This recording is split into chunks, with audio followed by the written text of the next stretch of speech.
Graça e paz. Louvado seja Deus que nos permite estar juntos aqui mais uma vez.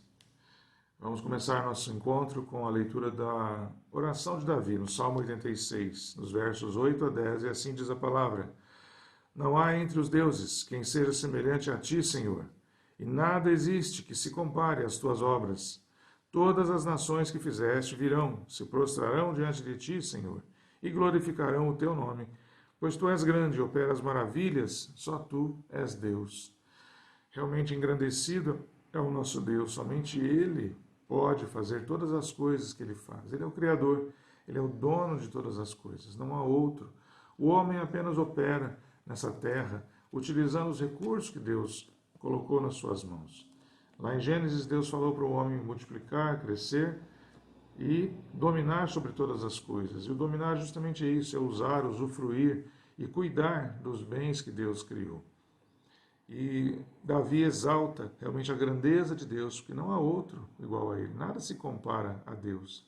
Não existe ninguém que possa se opor a Deus. A graça de Deus, ela é irresistível, ou seja, não há como se discutir com Deus, não há como se explicar melhor as coisas para Deus. Deus sabe todas as coisas e Davi reconhece isso. Vamos orar, louvando e bendizendo nosso Deus assim. Pai, grandioso é o teu nome, tu és bom, tu és todo-poderoso, e nós, como teus filhos, criaturas do Senhor e amados do Senhor, só podemos exaltar e bendizer a ti, agora e em todo o tempo. Nossas vidas possam demonstrar esse amor que temos a ti, esse reconhecimento da tua grandeza, que nossos atos falem por si, mostrando nossa devoção, nossa dedicação, nosso amor ao Senhor. Recebe esse momento agora de culto, de adoração, como parte de todo o nosso amor, de todo o nosso entendimento da tua grandeza, Senhor, para com as nossas vidas e para com toda a criação. Exaltado seja o teu nome. Bendito seja entre todos e em todo o tempo. Amém. Nós vamos cantar, louvemos a Deus, exaltemos o nome do nosso Deus, agora cantando. Acompanhe junto você aí. O deserto de quem eu fui, eu tinha sede. Veio Cristo e tudo se fez diferente.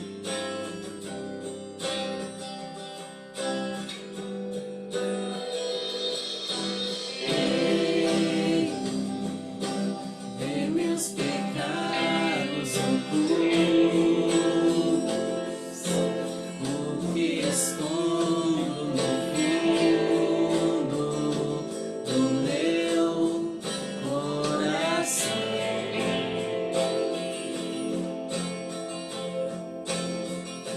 Derrama em minha vida limpa suas venas, sacia essa sede, o que Cristo oferece, Ele é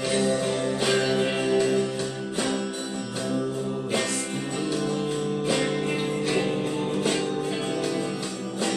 de quem eu tinha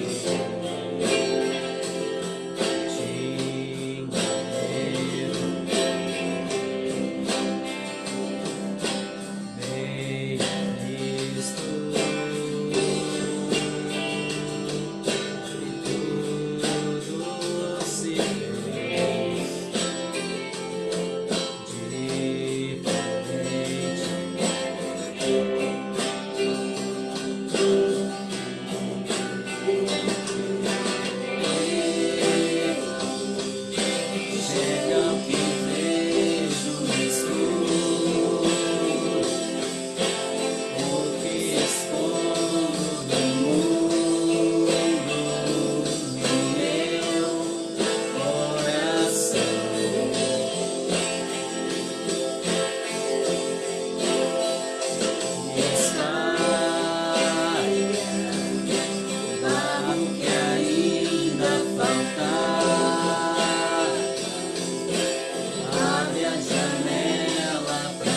tirou o pecado do mundo,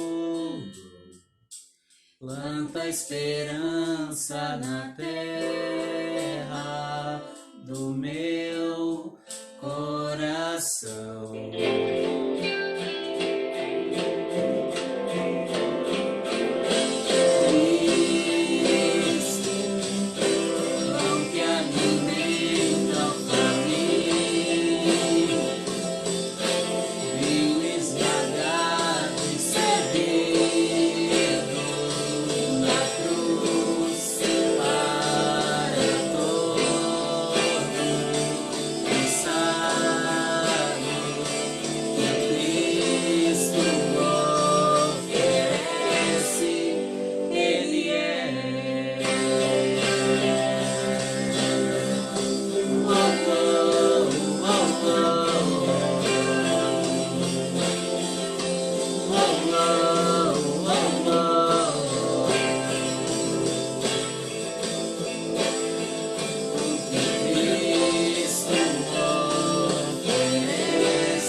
Está em Mateus capítulo 10, versos 32 ao 33. Fala assim: portanto, todo aquele que me confessar diante dos outros, também eu o confessarei diante de meu Pai, que está nos céus. Mas aquele que me negar diante das pessoas, também eu o negarei diante de meu Pai, que está nos céus. Ora, o que seria negar Jesus Cristo? Negar Jesus Cristo não basta dizer, não, eu não creio em Jesus Cristo. Mas negar Jesus Cristo é não fazer a vontade dele. Todas as palavras, todos os ensinos, tudo que nos é trazido da parte de Deus, não é em vão, não é opcional, é vontade de Deus para a nossa vida. E não fazer a vontade de Deus culmina na ação extrema, pior que pode acontecer na vida do homem, que é o pecado. E isso afasta o homem de Deus.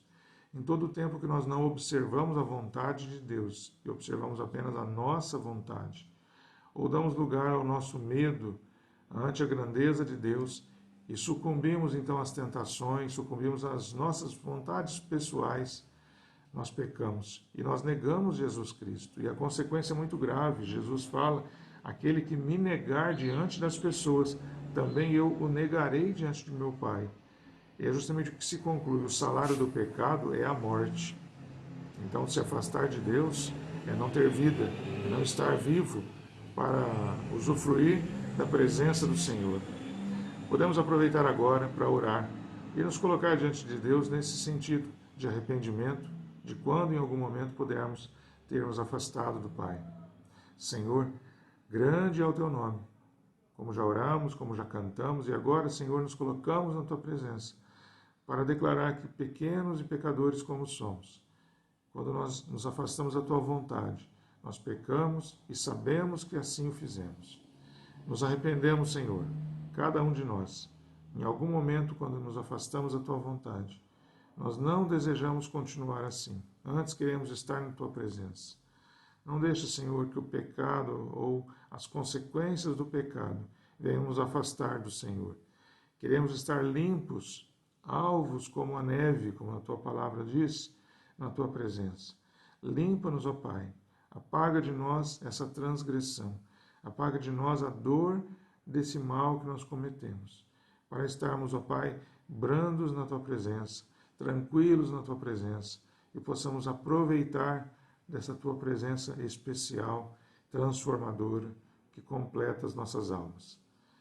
Fica conosco, Senhor, nos preenchendo, nos guiando, em nome de Jesus. Amém. Vamos cantar, vamos adorar e exaltar o nosso Deus. A música fala da nossa segurança em Jesus, que você também possa cantar essa segurança no momento de tanta incerteza, no momento de tantas dificuldades, de toda sorte de dificuldades, mas que você possa encontrar segurança em Cristo. Amém? Amém.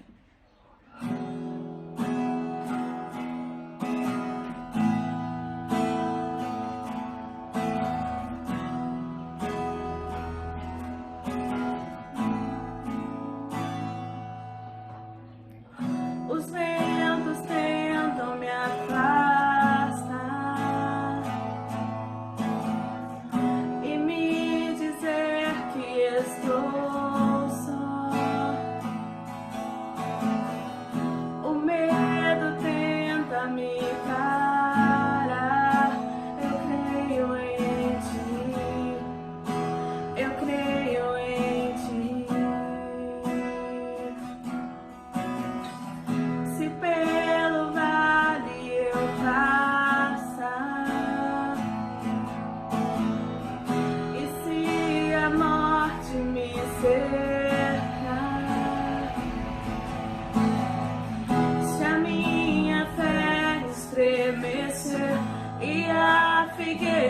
não florescer, olho para ti.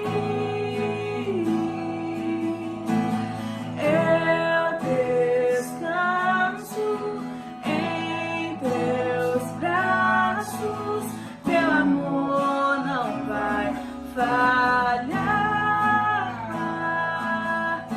A minha vida eu entrego, teu amor não vai falhar. Se pelo vale eu passar, e se a morte me cercar, se a minha fé estremecer e a figueira não florescer, olho para ti. Eu descanso em teus braços, teu amor não vai falhar. A minha vida eu entrego, teu amor não vai falhar. O impossível eu não temo mais, em tua presença eu encontro paz. Eu estou seguro, estou seguro. Eu sei que nada vai me abalar, tuas promessas vão me sustentar. Eu estou seguro, estou seguro. Eu descanso em teus braços, teu amor não vai falhar. A minha vida eu entrego, teu amor não vai falhar. O impossível eu não temo mais, em tua presença eu encontro paz. Eu estou seguro, estou seguro. Eu sei que nada vai me abalar, tuas promessas vão me sustentar. Eu estou seguro, estou seguro.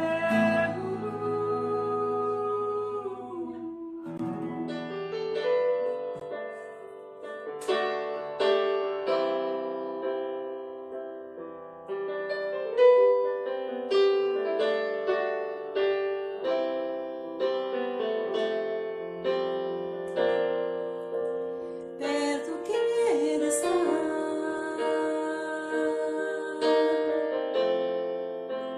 junto aos teus pés,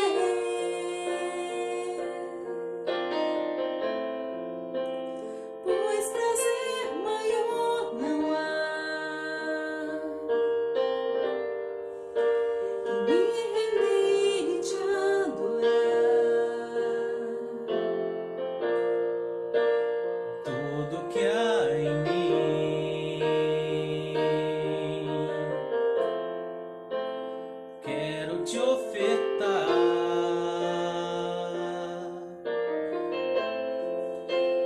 mas ainda é pouco eu sei,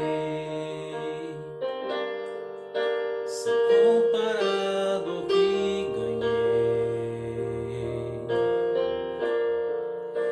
Não sou apenas servo, teu amigo me tornei.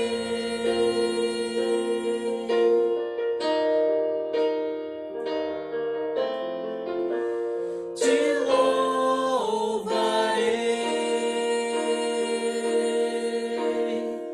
não importam as circunstâncias, adorarei.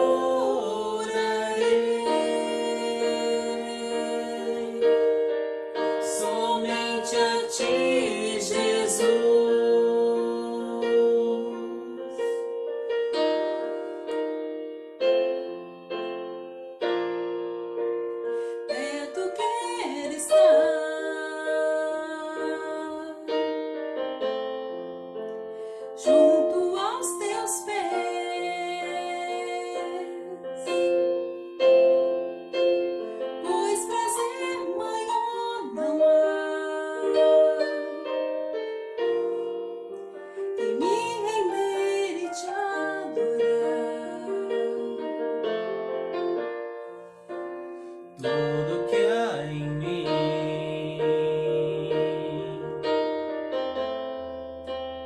Quero te ofertar,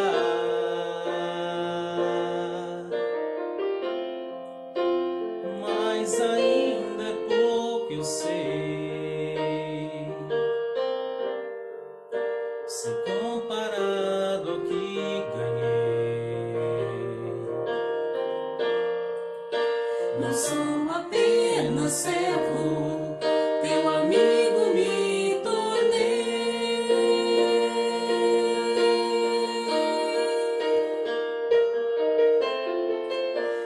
Te louvarei,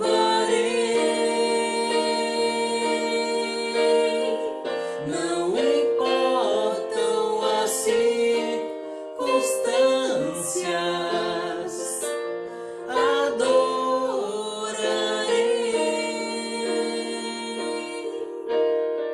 somente a ti, Jesus.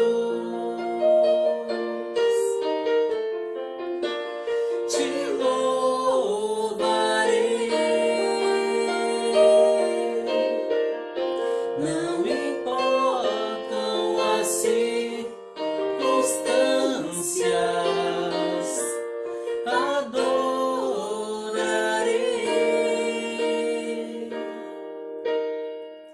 somente a ti, Jesus. Te louvarei,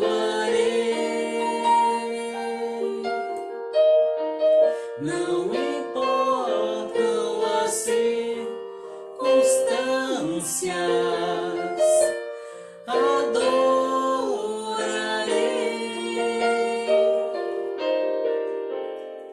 somente a ti, Jesus.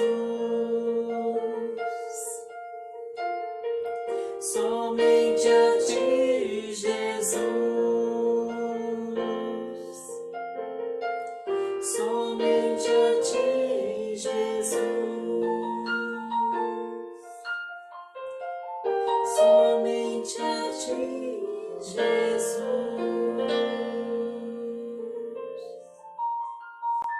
Vou te convidar agora a lermos na palavra do Senhor o texto em 1 Crônicas, capítulo 17, dos versos 16 ao 22. E a palavra do Senhor diz assim: Então o rei Davi se pôs diante do Senhor e disse: Quem sou eu, Senhor Deus? E qual é a minha casa para que me tenhas trazido até aqui? E como se isto fosse pouco aos teus olhos, ó Deus, também falaste a respeito da casa de teu servo para tempos distantes, e me trataste como se eu fosse um homem ilustre, ó Senhor Deus. Que mais ainda te poderá dizer Davi a respeito das honras feitas a teu servo? Pois tu conheces bem o teu servo. Ó Senhor, por amor de teu servo e segundo o teu coração, fizeste toda esta grandeza, para tornar conhecidas todas essas grandes coisas. Senhor, não há ninguém semelhante a ti, e não há outro Deus além de ti, segundo tudo o que nós mesmos temos ouvido. Quem há como o teu povo de Israel, gente única na terra, e a quem Deus foi resgatar para ser o seu povo, fazendo para ti mesmo um nome com estas grandes e tremendas coisas, desterrando as nações de diante do teu povo que resgataste do Egito. Estabeleceste o teu povo de Israel por teu povo para sempre, e tu, ó Senhor, te fizeste o seu Deus. Ó Senhor, venha iluminar o nosso coração e a nossa mente agora. Espírito Santo de Deus, abre o nosso entendimento para compreender essa palavra santa e abençoada nas nossas vidas. Amém. Bom, nós temos esse momento de Davi, é uma oração que ele faz logo depois que ele é exortado por Deus, por intermédio do profeta Natã, para que ele não se preocupasse com a construção do templo do Senhor, pois quem faria essa obra seria o seu filho, Salomão. Está em 2 Samuel, capítulo 7, de 5 a 17, essa explicação. E também no texto anterior, em Crônicas, anterior a esse que nós lemos, 1 Crônicas 17, de 4 a 15. O seu alívio quanto a essa ocupação foi tamanho, bem como a designação da sua linhagem para realizar tal obra. Ele faz essa oração de agradecimento a Deus, reconhecendo que Deus tem a melhor direção em todo o tempo, em todo o momento da nossa vida. Sabemos que como é complicado uma construção, fazer uma reforma então, mais ainda. Davi, que já tinha grandes encargos, foi livrado por Deus de mais esse trabalho. Em 1 Crônicas 18:14, nós lemos que Davi reinou sobre todo Israel, julgava e fazia justiça a todo o seu povo. Então ele já tinha muito trabalho para si. Fazer uma grande construção, isso Deus não permitiu. E interferir nas atividades que ele já tinha de maneira adequada diante de Deus. Quantas vezes nos vemos aceitando tarefas do trabalho, em casa, com a família, na igreja, tudo para cooperar com alguém ou algum grupo. Mas será que em algum momento não deveríamos falar não? Sim, muitas vezes nós devemos falar não. É bom que nós até justifiquemos o fato de nós não aceitarmos alguma ocupação, demonstrando que não se trata de má vontade ou que nós ignoramos a necessidade alheia. Mas é importante mostrar que não podemos assumir algo que vá comprometer a realização de outras responsabilidades que também já temos. Já pensaram por que a gente chega atrasado em alguns compromissos? Nós assumimos compromissos de ir em algum lugar, estar em algum lugar, em determinado dia e horário, e conseguimos muitas vezes chegar atrasados. Isso quase que está na cultura do brasileiro. Mas qual a razão de nós não chegarmos no horário quando nós combinamos?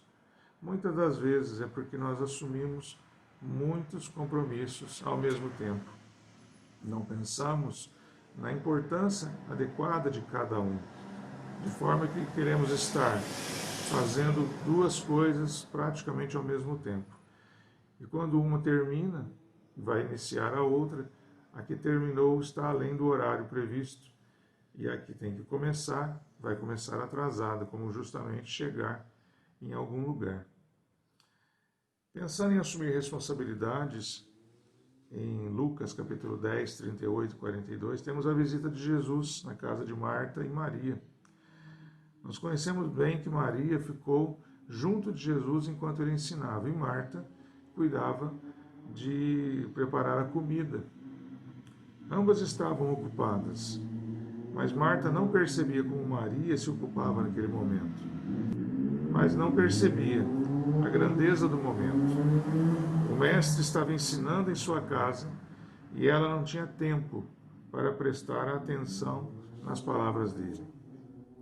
Difícil às vezes é selecionar as ações que iremos tomar. Qual tarefa vamos assumir então? Qual será o meu papel? Onde eu serei mais útil? Eu posso ser útil fazendo coisas simples, aquelas que muitas vezes ninguém quer fazer.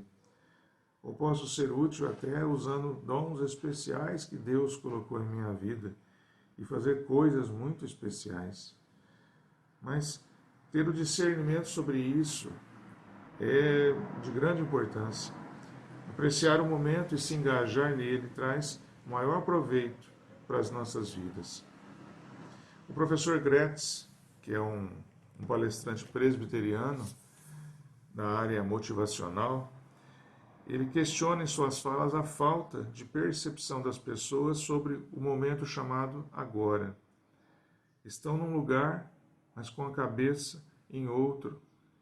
E quando vão para esse outro lugar, a sua cabeça já foi para longe. Ele diz que essas pessoas estão sempre indo. Elas nunca estão de verdade. Aproveitar o momento é especial. Hoje muitas pessoas, quando passeiam, tiram selfies, mostram onde estão, aparecendo na frente da paisagem. E hoje até tiram selfies de máscara. Então, na verdade, são meia selfies.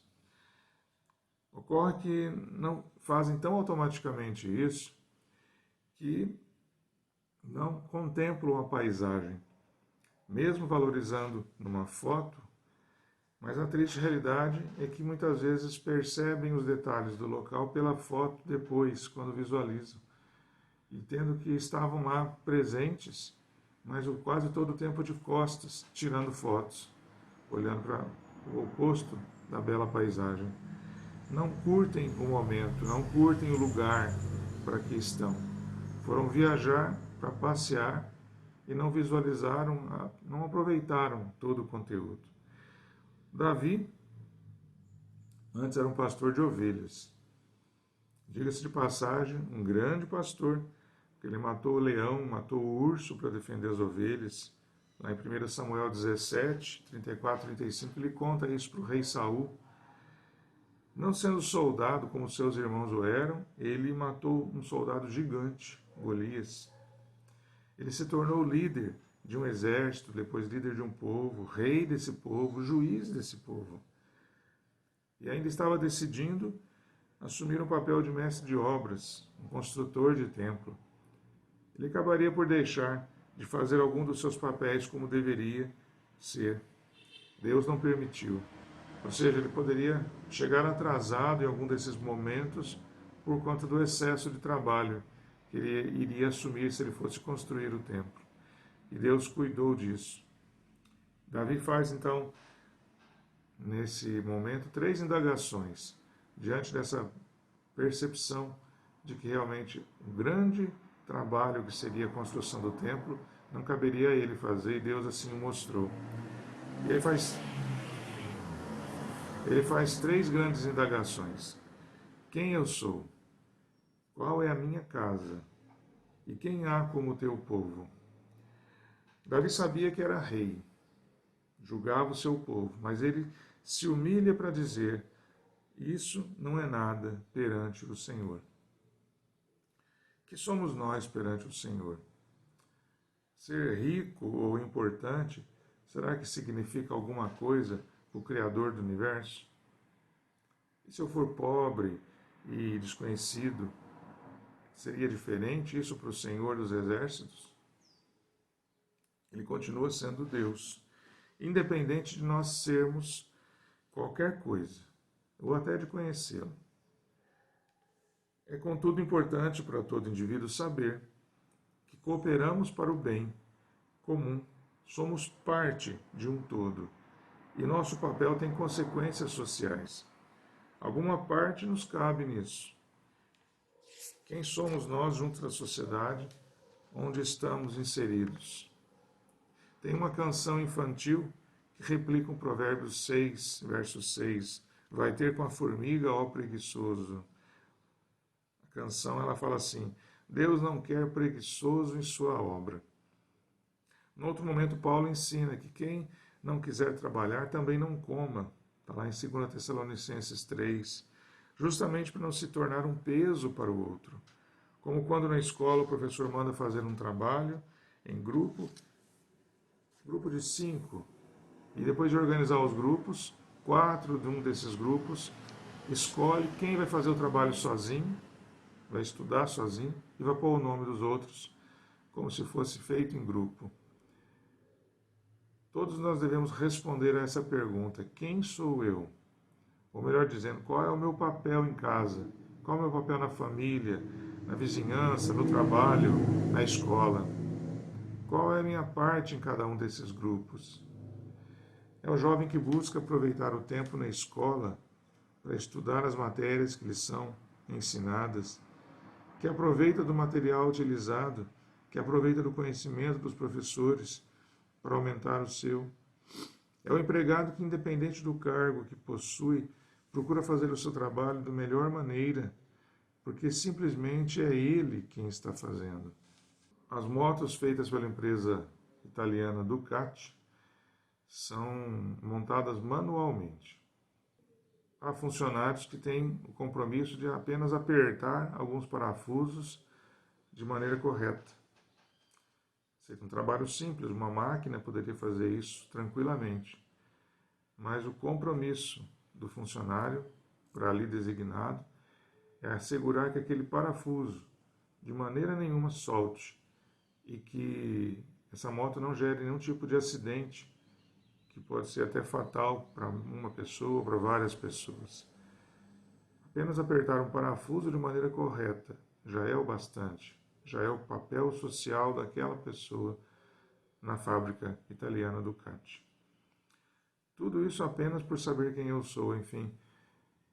Saber quem eu sou define muito das minhas ações e pode trazer a minha satisfação em preencher essa resposta no meu coração.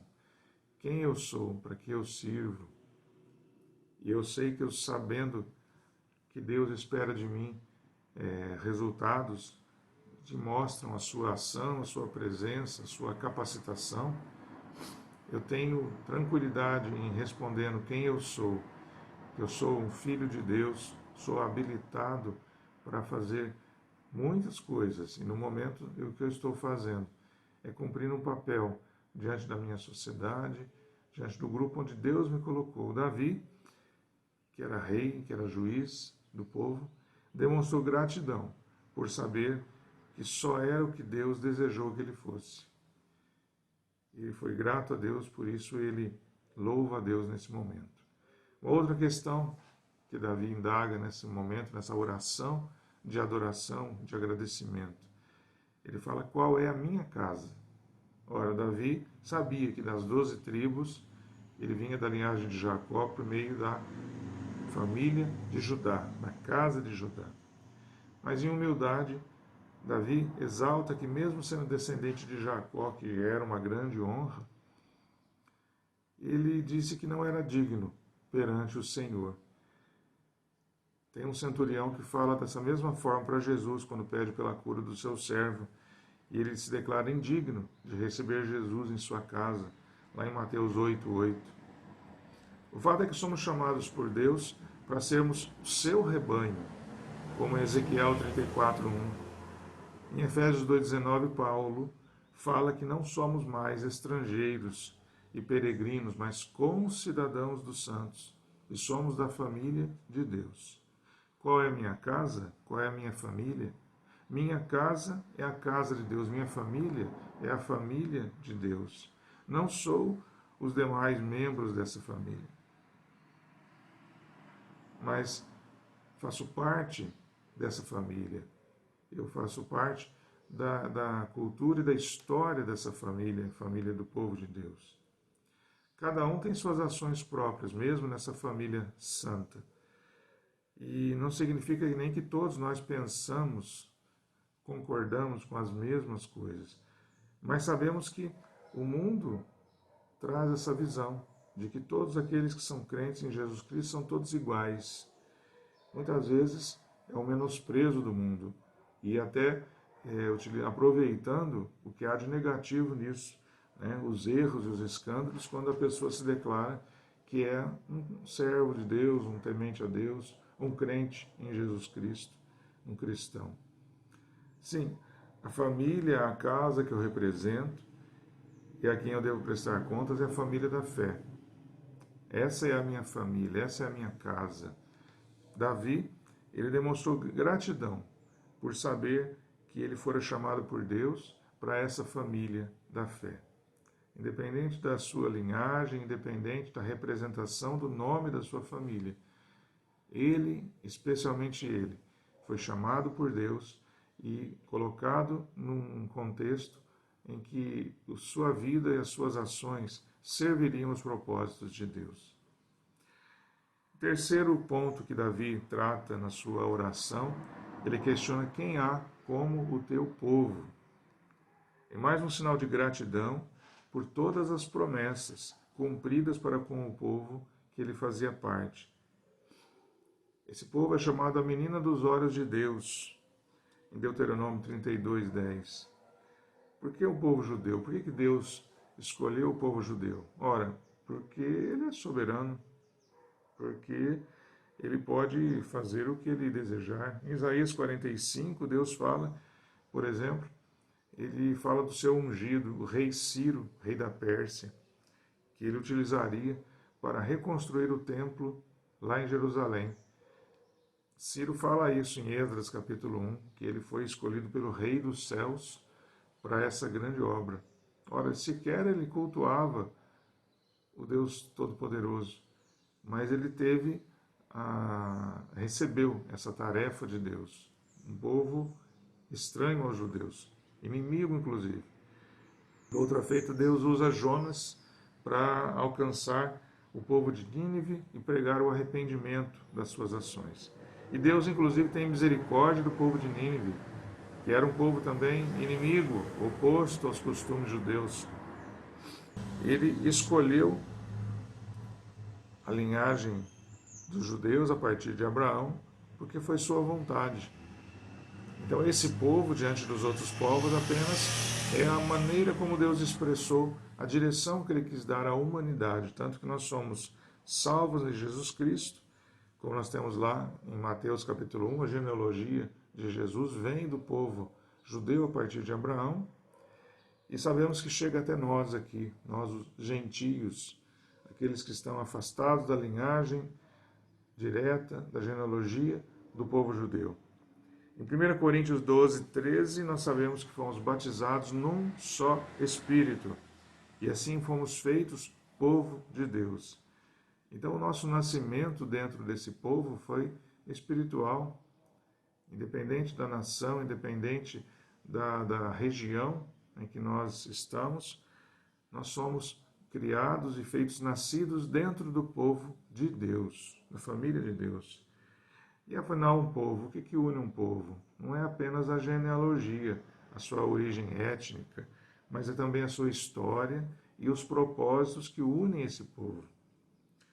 Nós podemos até dizer, ampliar nisso, que mesmo não conhecendo totalmente a nossa genealogia, nossas origens mais remotas, nós temos que a ciência mesmo tem estudado e atestado que toda a humanidade provém de uma só mulher, já chamada mesmo de Eva.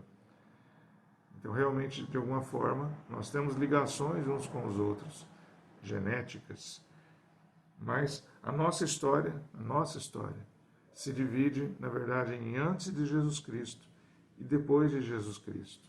Antes de conhecermos Jesus Cristo e depois de sermos tocados e transformados por Ele, através do seu Espírito Santo que vive em nós. Então nós temos também uma história em comum.